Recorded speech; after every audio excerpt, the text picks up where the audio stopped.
그린란드 매입을 시도하고 쿠바를 강력하게 봉쇄할 만큼 미국은 영토와 영향력 확대에 많은 관심을 쏟고 있습니다. 그렇지만 참 묘하게도 이토록 영토에 적극적인 미국이 제발로 걸어 들어오겠다는 땅은 이악 물고 거부하고 있습니다. 바로 카리브해의 푸에르토리코가 그렇습니다. 여기서 많은 분들이 모르는 의외의 사실이 하나 있습니다. 놀랍게도 푸에르토리코 주민들이 이미 미국 시민권을 가진 미국인이라는 점입니다. 현재 이들은 미국 여권을 사용하고 미국 연방법의 보호를 받으며 미군에 입대해 전쟁터로 파병되기도 합니다. 그런데도 푸에르토리코는 미국의 정식주가 아닌 미국령 자치지역이라는 애매한 지위에 머물러 있습니다. 주민들은 수십 년 동안 미국의 51번째 주로 승격시켜달라고 요구해왔지만 미국 정부는 번번이 결정을 미루며 선을 긋고 있습니다. 이미 시민권까지 부여한 사람들인데 왜 정식주로 받아들이는 것만큼은 망설이는 걸까요? 여기에는 겉으로 내세우는 명분과는 다른 미국의 매우 현실적인 계산이 숨어 있습니다. 미국이 푸에르토리코를 쉽게 받아들이지 못하는 건 정치적인 측면에서 생각해 볼 수 있습니다. 만약 푸에르토리코가 미국의 51번째 주가 된다면 상원의원 2석이 즉시 추가됩니다. 여기에 인구 규모를 감안했을 땐 하원의원도 여러 석이 새로 배정될 가능성이 높습니다. 문제는 이 의석들이 어느 정당에 유리하게 작용하느냐입니다. 하지만 푸에르토리코는 히스패닉 인구 비중이 높아 많은 정치 분석가들은 주 승격 시 민주당이 공화당에 비해 상대적으로 유리할 것으로 보고 있습니다. 공화당 입장에서는 자신들의 영향력이 줄어들 수 있는 상황인 것입니다. 이 때문에 그동안 민주당은 푸에르토리코의 주승격에 상대적으로 우호적인 태도를 보여왔습니다. 결국 푸에르토리코 주승격 문제는 영토 문제가 아니라 미국 정치권의 권력 다툼과도 깊게 연결되어 있는 것입니다.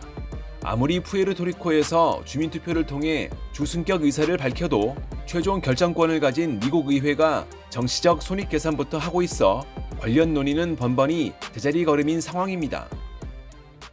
미국이 선뜻 문을 열어주지 못하는 데에는 정치적 계산 외에도 훨씬 현실적인 문제가 하나 더 있습니다.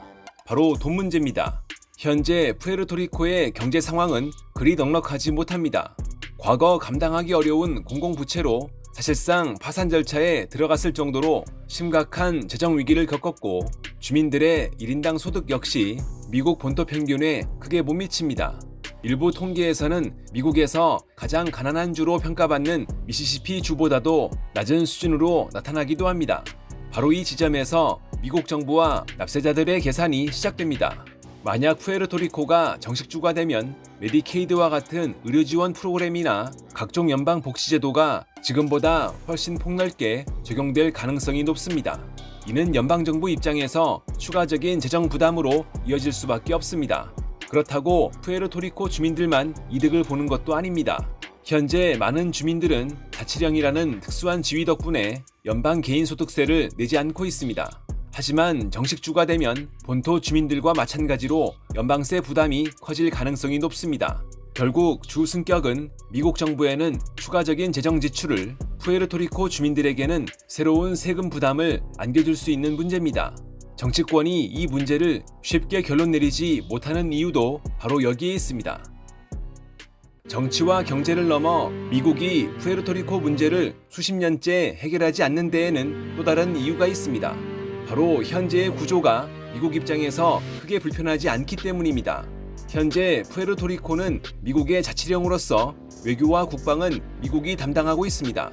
하지만 정작 미국의 정식주가 아니기 때문에 대통령 선거에는 참여할 수 없고 연방의회에도 제한된 권한만 가진 대표를 보내고 있습니다. 다시 말해 미국은 푸에르토리코를 사실상 자국 영토로 관리하면서도 정식주 편입에 따르는 여러 정치적 변화와 책임은 지지 않고 있는 셈입니다. 경제적인 측면에서도 비슷한 이유가 존재합니다. 오랜 기간 푸에르토리코는 미국 기업들에게 비교적 유리한 세제 환경을 제공해왔습니다. 특히 제약과 바이오 산업을 중심으로 많은 기업들이 진출해왔습니다. 만약 푸에르토리코가 정식주가 된다면 이러한 제도 역시 상당 부분 조정될 가능성이 있습니다. 따라서 현 체제를 유지하는 편이 더 유리하다고 생각하는 이해관계자들도 적지 않습니다. 결국 미국 입장에서 푸에르토리코는 독립을 허용할 만큼 중요성이 낮은 지역도 아니고 그렇다고 당장 51번째 주로 받아들일 만큼 매력적인 지역도 아닙니다. 완전히 품기에는 부담스럽고 그렇다고 놓아주기에는 아까운 존재에 가깝습니다.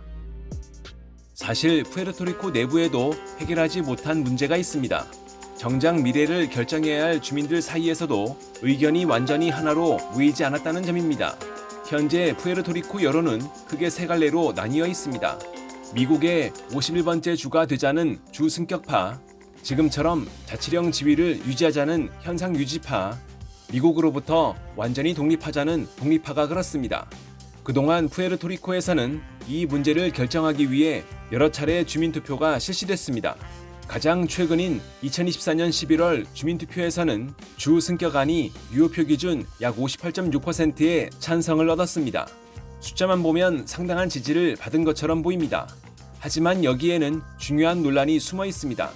현재처럼 자치령 상태를 유지하자는 선택지가 투표용지에 포함되지 않았던 것입니다. 이에 반발한 일부 주민들은 투표장에 가서 백지표를 내거나 무효표를 던지는 방식으로 항의했습니다. 그 결과 무효표와 백지표 비율은 약 16%에 달했습니다. 반대 진영은 바로 이 점을 근거로 유효표만 가지고 주민 전체의 뜻이라고 말할 수 없다고 주장합니다. 실제로 무효표와 백지표까지 포함한 전체 투표자를 기준으로 계산하면 주승격 찬성 비율은 50% 아래로 내려가게 됩니다. 이런 논쟁은 이번이 처음도 아닙니다. 2017년 주민투표에서는 무려 97%가 주승격에 찬성했습니다. 하지만 반대 진영이 대거 투표를 거부하면서 투표율은 약 23%에 그쳤고 이에 미국 의회는 이를 주민 전체의 의사로 보기 어렵다고 판단했습니다. 결국 미국 의회 입장에서는 푸에르토리코 주민들조차 아직 하나의 목소리를 내지 못하고 있다는 논리를 펼칠 여지가 계속 남아있는 것입니다. 주민들은 수십 년 동안 투표를 통해 의사를 표현해왔지만 매번 투표 방식이나 투표율 결과 해석을 둘러싼 논란이 반복되면서 결정적인 한방을 만들지 못하고 있는 셈입니다. 여기에 문화적 정체성 문제도 존재합니다. 푸에르토리코는 100년 넘게 미국 영토였지만 지금도 스페인어가 사회 전반에서 사용되고 있고 자신들만의 강한 라틴 문화와 정체성을 유지하고 있습니다. 일부 주민들은 정식주가 될 경우 미국 사회와의 통합이 더욱 강해지면서 자신들만의 언어와 문화가 점차 약화될 수 있다고 우려합니다. 반면 다른 주민들은 미국의 정식주가 되어야 더 큰 경제적 기회와 정치적 권리를 얻을 수 있다고 주장합니다. 결국 푸에르토리코 문제는 단순히 미국이 받아주느냐 마느냐의 문제가 아닙니다. 미국의 정치적 계산, 경제적 이해관계, 푸에르토리코 내부의 갈등이 서로 얽혀 있습니다. 푸에르토리코 주민들은 이미 미국인입니다. 하지만 미국은 그들을 완전한 미국인으로 받아들이지도 그렇다고 독립시키지도 않고 있습니다. 결국 푸에르토리코는 오늘도 미국 영토 안에 있으면서도 미국의 주가 아닌 세계에서 가장 특이한 정치적 회색지대에 남아 있습니다.